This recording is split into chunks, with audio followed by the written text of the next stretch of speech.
is one of the big design elements that we're considering altering.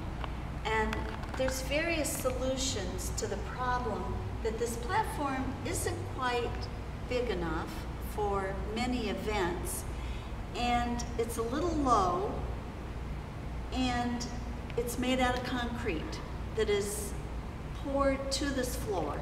So it's nothing that can be easily removed and put back. Do we want to continue to preserve the essential design elements that Charles Goodman built in to the front of our sanctuary? Because if you make the platform higher, if you extend it, do you keep the ark? Do you keep the candelabra? And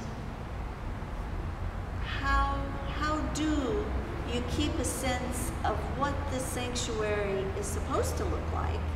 Or does it matter that it looks like this now? And how much can we stand to change it for future use? Our choices are, we can have very sturdy, quiet, movable platforms, which in truth are not all that easy to move, because to be sturdy and quiet means that they're heavier than most temporary platforms that you would use for temporary situations. And do you put a rubber on top, or do you put carpet? And how do you face these platforms so that they don't look so temporary that it's like you're at a high school dance? We can run the platforms all the way to the wall and cover up one of our exits, because Arlington County has changed its codes and will allow us to now only have 3 emergency exits instead of 4. We could have a temporary platform that just raised us another 6 inches here, and then we could have a temporary platform that came out farther into the front, and we could extend the stairs around the outside also in a what I would call a more permanent temporary manner.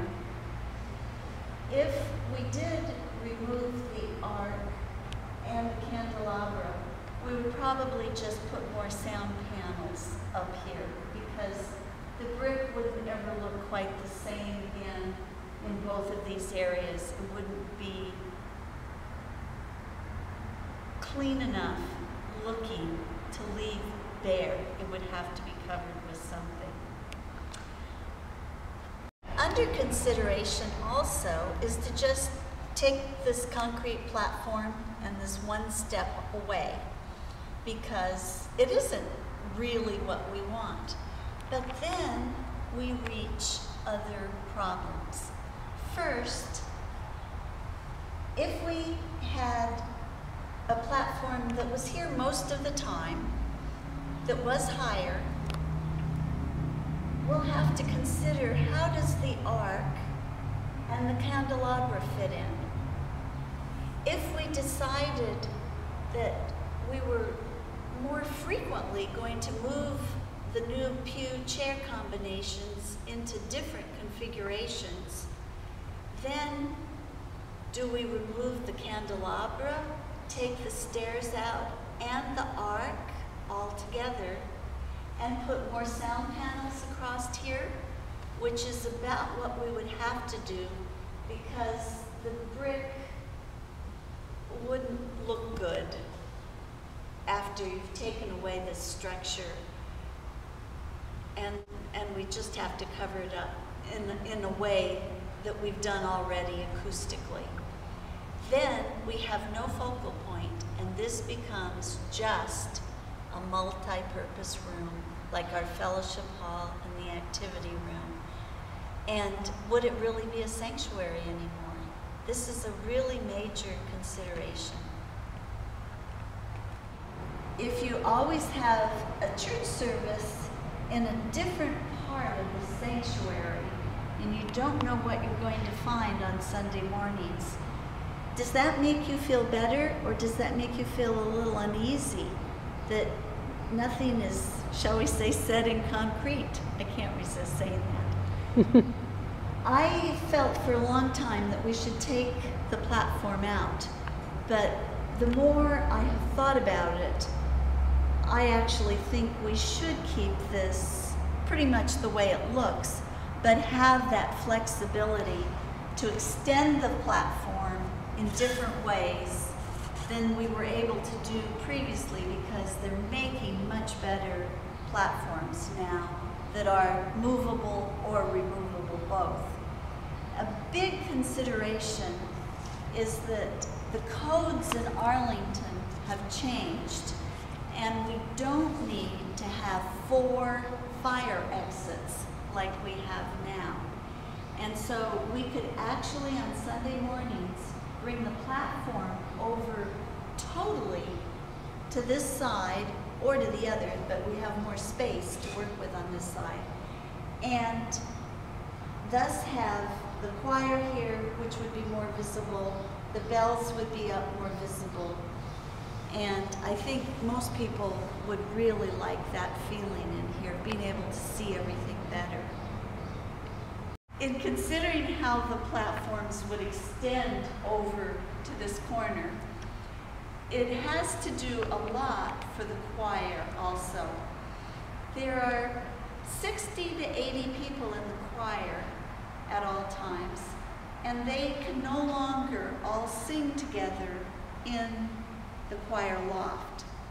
On top of that problem of space up there, because obviously we can't move the organ, that's all tuned to this space the way it is, its pipes are set up in the choir loft.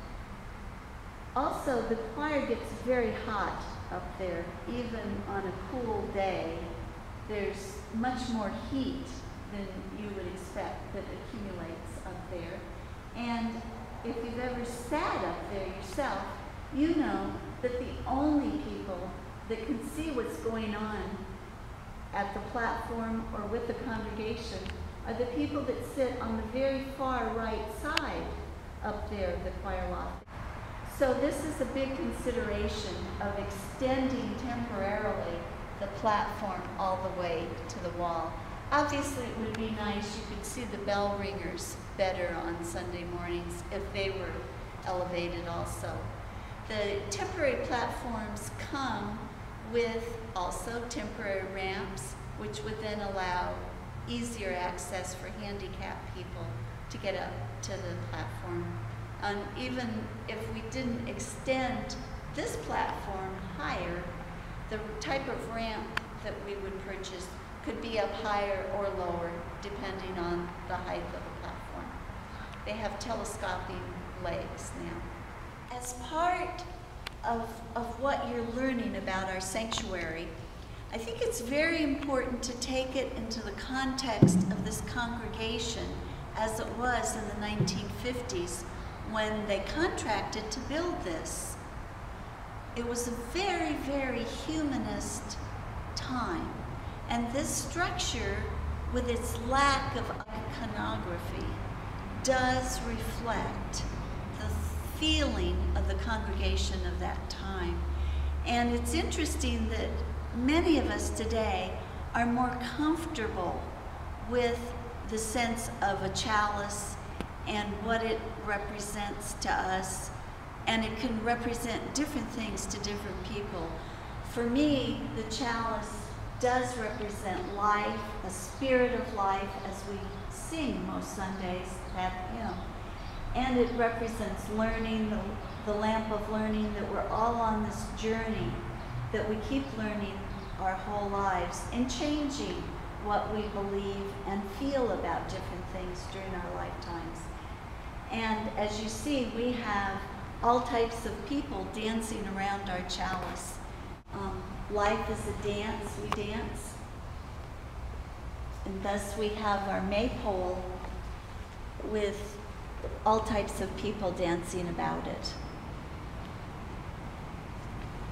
So when we think of changing this structure a lot, and we would be changing it a lot if we take this platform out, will be, in a sense, trying to erase some of that history.